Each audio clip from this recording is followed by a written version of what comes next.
I love writing songs for other people, and I moved to Nashville to do that. It's my first love. When I graduated college, I signed my first publishing deal, and then after that I was like, I ain't doing this artist thing, dude. This is awesome. A couple people that I had somewhat met in Nashville were like, yeah, you should just put out an EP and see what happens and this and that. It took me a while to convince myself to do it, but I eventually did.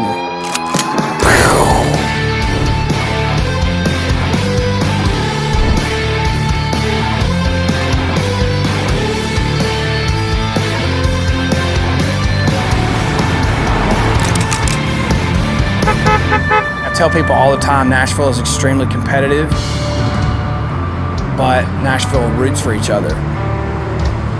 Fuck yeah, dude.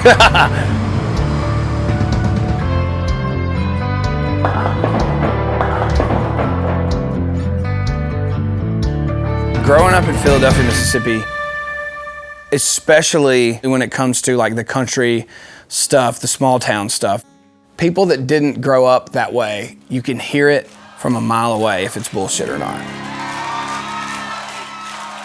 When I write more country-driven lyrics, that stuff is all 100% personal experience. And I owe all of that to my hometown. Well, I woke up in my boots this morning, fell asleep in my boots last night. I put a song out called Boots in the spring of 2021 maybe. I played that song live a few months later, and that song went bananas. My suitcase is by the front door. That look on your face says you don't want me no more. There's no use in talking.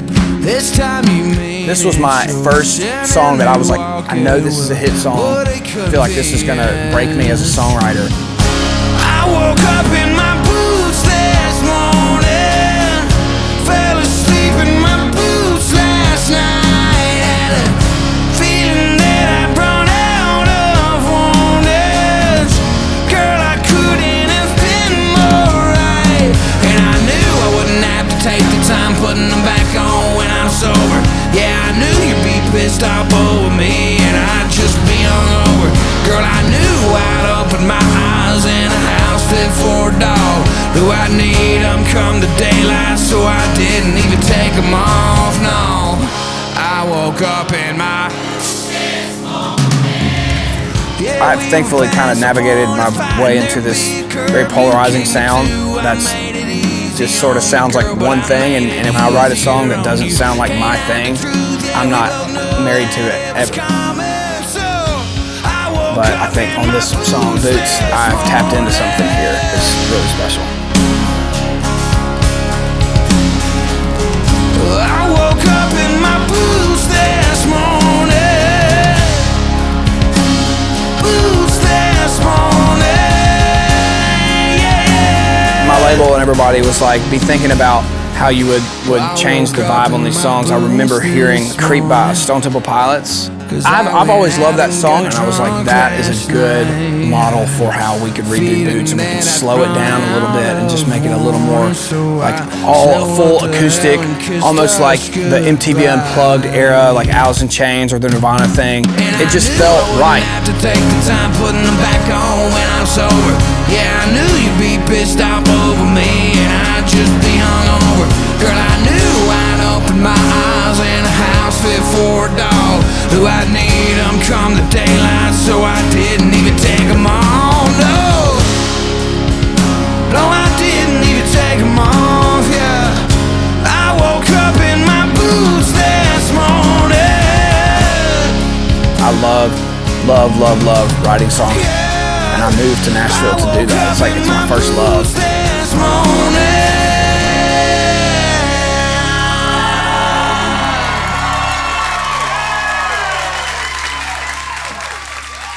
I have to go back home a decent bit, or I try to, because it's like a tank for me. It's like a gas tank. And one really great thing about, well, there's many great things about Nashville, but there are so many people that I write with that grew up, like, had an identical a small town experience. So the cool thing about collaborating with people is when you and somebody are on the same wavelength, you know. Jack is very interesting because it talks about the grip that alcohol, and honestly you can replace that with any substance you want to, you know, can have on you and manipulate you and stuff like that. And I was sitting down with my drummer, we were just kind of going over the songs. Yeah, I mean, I was just like, what if we kind of reimagine this as like an industrial Trent Reznor / Marilyn Manson-ish type thing and put a bunch of machine sounding shit in it and crazy keys. And yeah, I really got to give props to my drummer on this one. He was like, I'll take the lead on this and just send you ideas as they come. And he played me sort of the skeleton version of what the new Jack is that we're gonna do tonight. And I was just like, dude, this is amazing.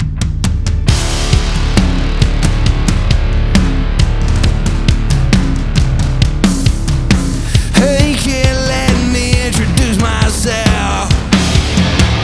It's a friend of your dad's when he had no one else.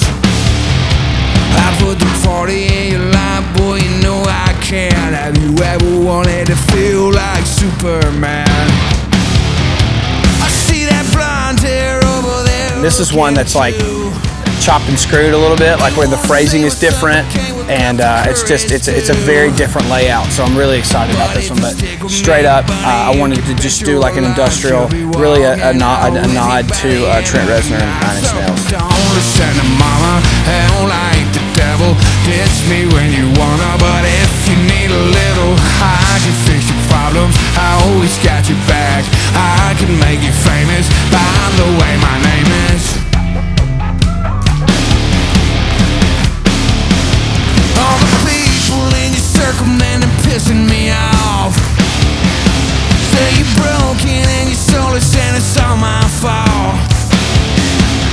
Well, tell me, old friend, is it such a sin? All I did was make you happy, so to hell with them. And don't listen to mama, hell like the devil. Catch me when you wanna, but if you need a little, I can fix your problems. I always got your back. I can make you famous. By the way, my name is.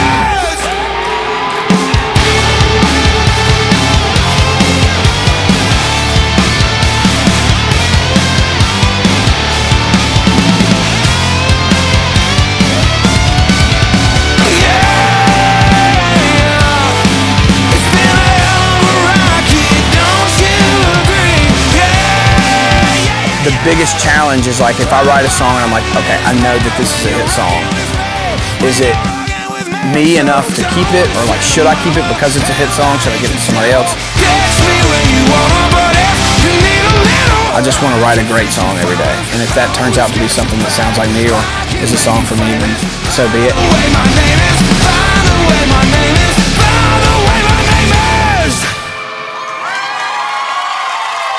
You know, I think that the rock leaning stuff was always there. Like, I think it just took a little time maybe to have the courage to do that. And I owe a lot of that to my fans because I love it. I wanted to always go, you know, as far as I could down that rabbit hole. And we did. And then we started playing that song live and that song went off. But I do think that it had been in me pretty much the whole time. The songs started making me feel like I wanted to run through a brick wall in a good way, and I just chased that feeling all the way to the end, pretty much.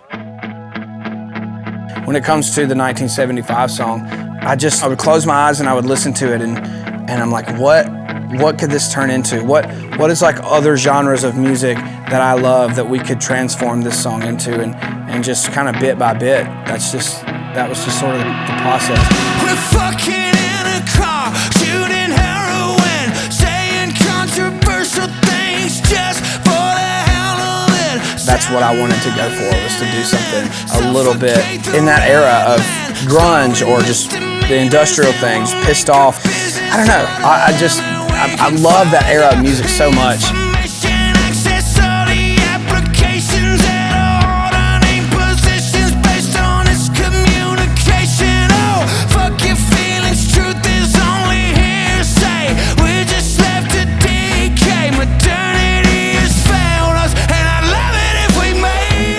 There's like patience in that song a little bit of like, it's like one of those songs that I never skip. Like, I listen to it and I love it. I'd love it if we made it. And I think that Matty Healy performs it well, like vocally. He sings it with such conviction. Again, if you read those lyrics down, they're like insane. Poison me, daddy, I've got the jokes right through my bones. Writing on a piece of stone, a beach and drowning 3-year-old. Rest in peace, so beep, the poetry is in the streets. Jesus save us, modernity has failed us, and I'd love it if we made it. I'd love it if we made it. I said I'd love it if we made it. I'd love it if we made it. Oh, I'd love it if we.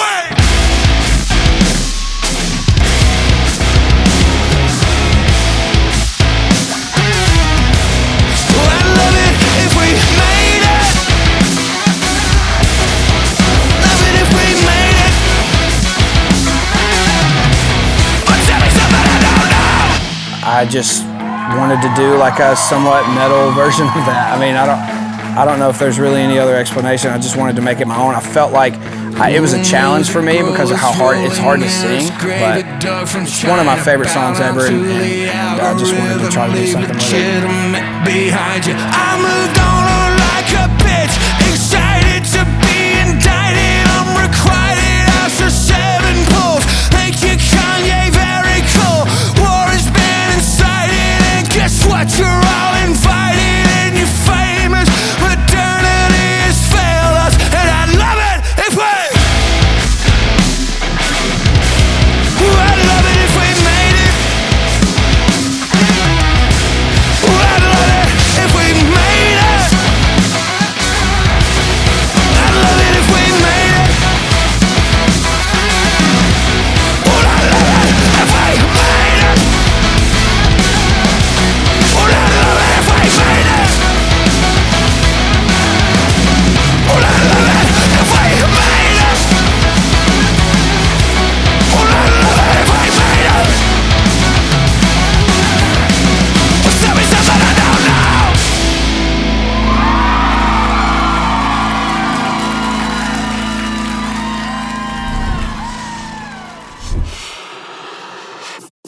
The year was 2014 or 15. It was around 10 years ago.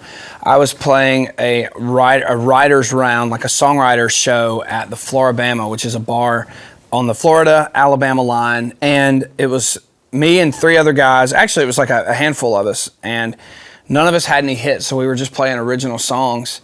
And there was a little tip jar. We dumped it out at the end of the night and had, 30-something bucks, whatever it was. And at the bottom was a napkin, and somebody had written "quit" on the napkin, like that was their tip, It meant nothing at the time. It wasn't like a movie where we all just hung our head and was like, oh, shucks, maybe we should quit. I just folded it up and I put it in my pocket and didn't think about it. And when I got back to Nashville, I was doing my laundry or whatever, and there it was. Somehow it made it back to Nashville. And I looked at it and I was like, I'm gonna keep this shit, dude. I'm gonna just keep it, and I'm gonna tack it up next on my little corkboard thing that I have, and I walked by it every single day. Years went by before I had any success, but that song and that that moment means more to me now, and will mean more and more to me, hopefully, with the more success that I have.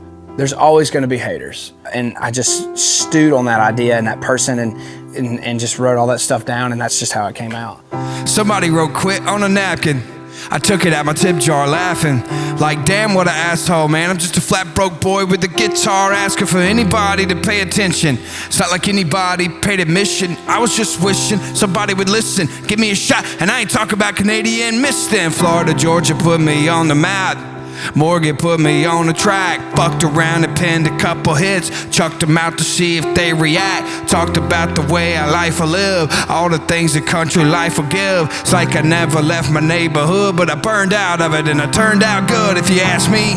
But shit, I ain't the goat, I'm the black sheep. Hell, but to find closure, I can't let go. A note somebody wrote like 10 years ago, put a chip on my shoulder.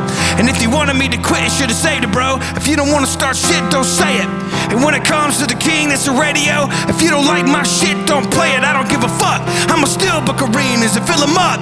I'ma still keep singing songs about drinking a fifth of Jack D, throwing up, then waking up alone in my truck. I heard the voice of God that night. He said, keep going, boy, it's all alright. I'ma bless your soul, so one day down the road you'll be looking in the mirror like I won that fight.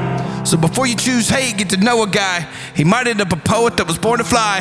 He might end up a man of the people. Damn, what a scene, a redneck glorified, with a stack of awards on a napkin, a bored little bastard wrote to try to warn a guy. Maybe I'm just petty, cause they're just metal. Wait, then again, so am I.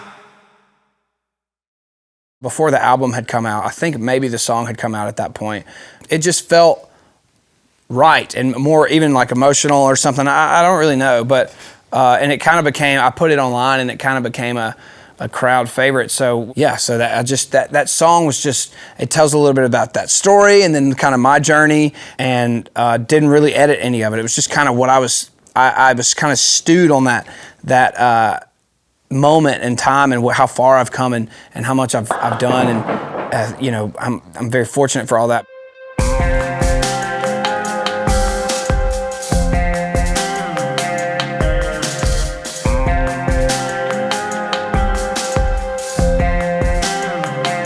She's never gonna drive a car. She's never gonna fall in love. She's never gonna feel that feeling of a Friday night freedom anymore. And it's all because you couldn't shake the demons off. You had to turn the devil loose. Yeah, I don't know if your sentence makes you regret that you did it, but some things you can't undo. This didn't come from any sort of personal experience, but it's very dark. It started with the idea, as most do, and I just wrote down the idea, if the good die young, and that's pretty much it. Good die young, you laid in the dirt, 'cause they did a lot of good on earth. And I guess that means they're the ones that didn't, are stuck living life and a guilt trip. You're basically guilt tripping the shit out of this guy and just saying, like, you're gonna be here when the nukes go off and everything. Like, you're going to be the last person alive, and you're gonna have to live with the fact that you did something very terrible. Just saying it out loud is pretty fucked up.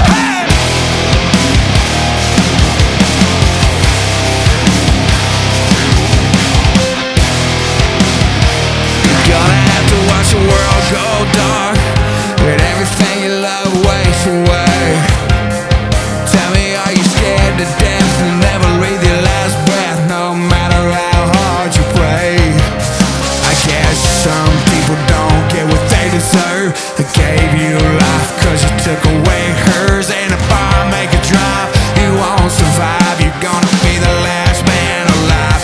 If the good die young, get laid in the dirt, 'cause they did a lot of good on earth.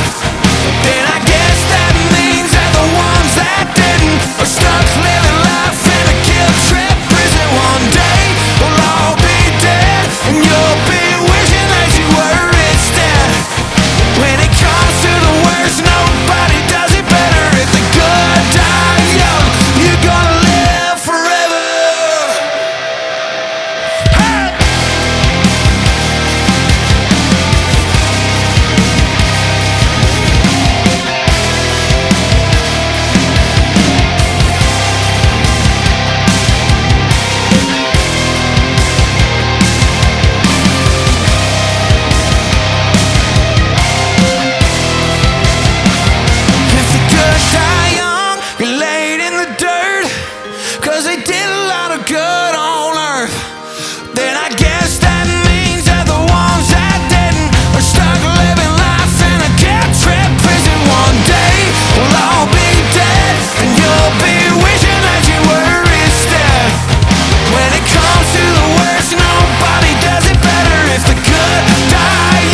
Psycho started with, ironically, what I had written down in my notes was, if you ever leave me, I'll get a face tattoo. I think that we wrote the chorus first that day, and so we ended up doing that, taking that line and putting it at the top of the chorus and turning it more into like I'm just gonna go absolutely insane and try to embarrass the shit out of you, and you know what I mean, kind of thing.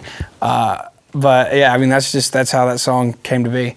But the way that we're doing that tonight, there is such a surprise that happens early on that, like, I didn't even hear the final version before we rehearsed it last night, and when it went into the moment that you're gonna know the moment, I like started laughing. Like I almost had to stop the song and be like, what? I met your friends at the bar last night. I think around It blew me out of the water. From the demo to the actual song on the record to what we are doing tonight is just a massive evolution. I'm just a lucky joker. Things are going great. Yeah, we communicate. Loving you is easier than ever. I pray you never go. There's something you should know. I hope you stay forever, cause if you ever leave me, girl, I'll get a face tattoo, steal a truck, end up on the 6 o'clock news. If you say goodbye, I'll dye my hair, crash your birthday. Hey, I hope you never have to see the day. But if you ever walk away, well, everybody you know, everybody I know's gonna know you fell in love with a psycho.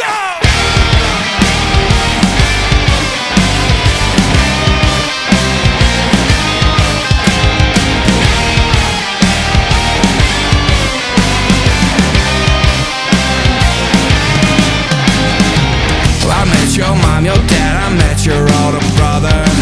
Even your bestie says we're perfect for each other. They say they love me and they think that I'm the best. They think they know me, but they don't know me as your ex. If you ever leave me, girl, I'll get a face tattoo, steal a truck, end up on the 6 o'clock news. If you say goodbye, I'll dye my hair, crash your birthday.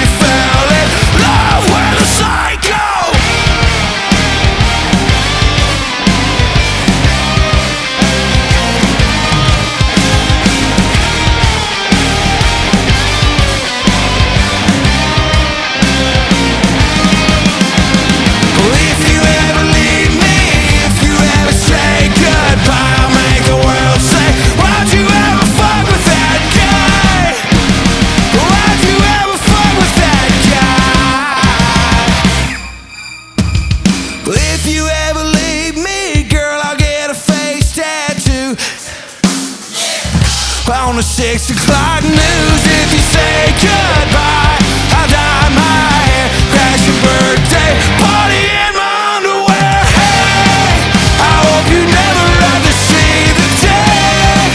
But if you ever walk away, well, everybody you know, everybody I know's gonna know you fell in love with a psycho. I have such great fans, and I know that my fan base and my music is, again, like very polarizing, and I'm completely okay with that. But my fans are just my fans, and what I've noticed is if you are, and I mean this very sincerely, if you are a real Hardy fan, you like it all. You like the singer-songwriter stuff. You like the soul-y kind of soul stuff. You like the rock stuff. You like the redneck stuff. That's what I love about my fans is they're going to support me either way. You know, like I have a song called A Rock that's just so heady, and it's such a singer-songwriter song that would never exist on radio and barely has any electric guitars in it or anything like that. I don't know what kind of headspace I was in, but I wanted to write an all-encompassing kind of story of life and use the term a rock as a scapegoat almost, just a way to kind of cap that sentence. I don't know, dude. It's like a stoner idea, but it has turned out to be my top, it might be my favorite song I've ever written. we're doing that in the style of like an Incubus type thing tonight. Very Morning View era Incubus.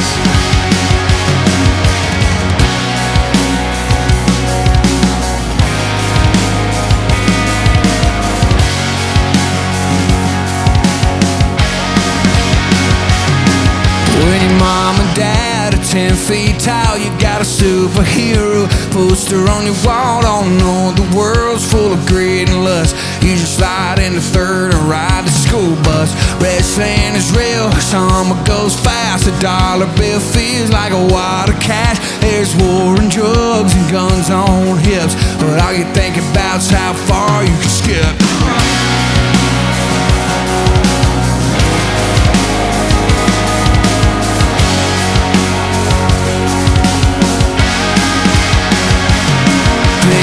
On your bike, turn to gasoline, get your first taste of love, nicotine, your heart gets broke, you folks find your life. I just want my fans to feel something. From my songwriting, I just want them to, if they're going through something, or if they just, I don't know, if their job sucks, or if they're, whatever it is, like if they can listen to it and it makes them feel any type of way, just to get away from whatever that is, that means the most to me. Rock. La la la la la. La la la la la. La la la la la. Oh, and then you're paying bills and you're working hard and you're with your friends at the local bar. Hook up with someone, tell them how you feel, and just like that, it's something real. Then you meet your mom and you meet your dad, start having thoughts that you never had. Like that's the kind of thing we're waking up for. Next thing you know, you're saving up for a rock. A rock. A rock.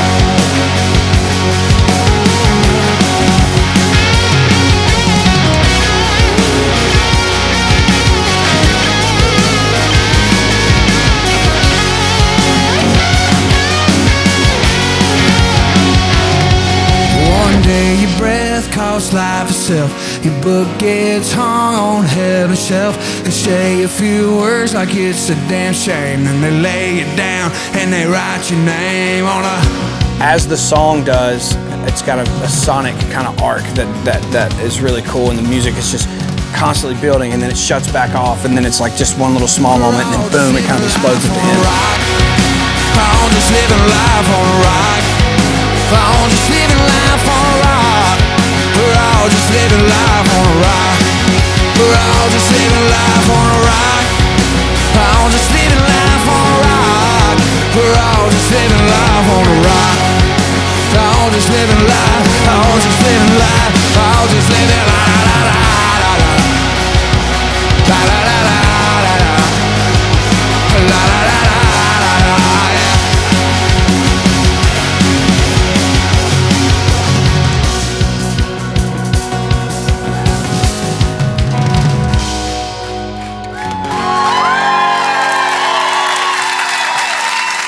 I have this songwriting collaboration group.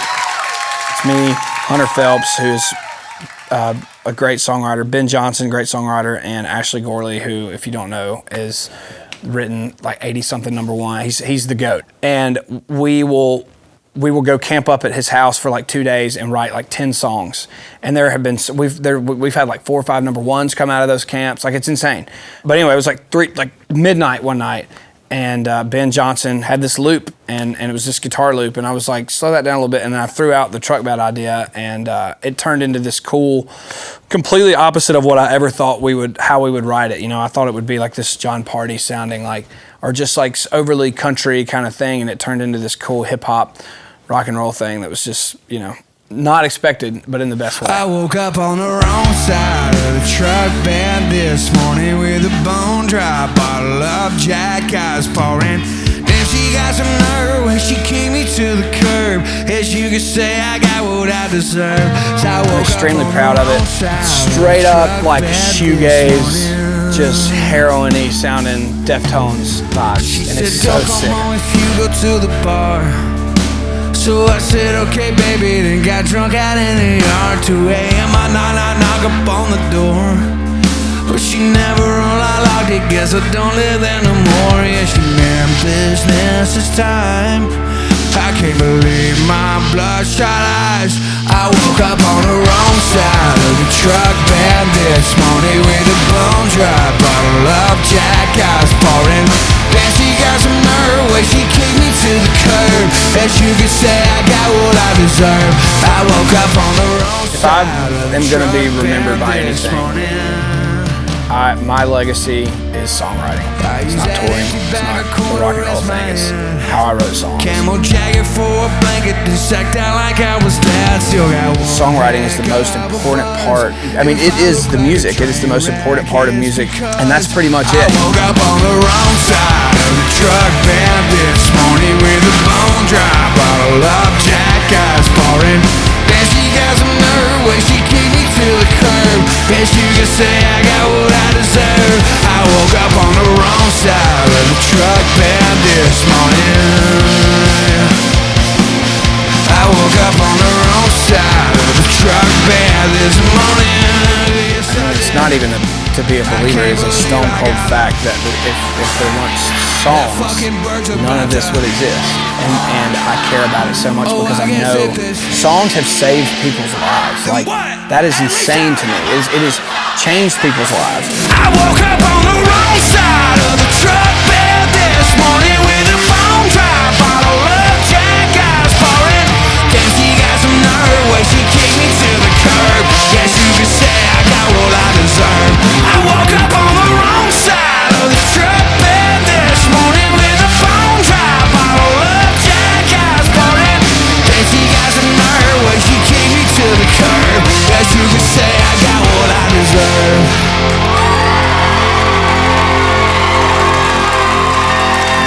My name is Hardy. Thank you guys so much. I love you. What got me into songwriting were guys like Brad Paisley and Eric Church, and even just the Nashville songwriting community of writers that nobody's ever heard of, that I got to hear these songs that they've written. That is what inspired me, and if I can pay that forward and inspire kids to just keep that love for songwriting and never let the true craft of writing a great song, never let that die, that would mean the world to me.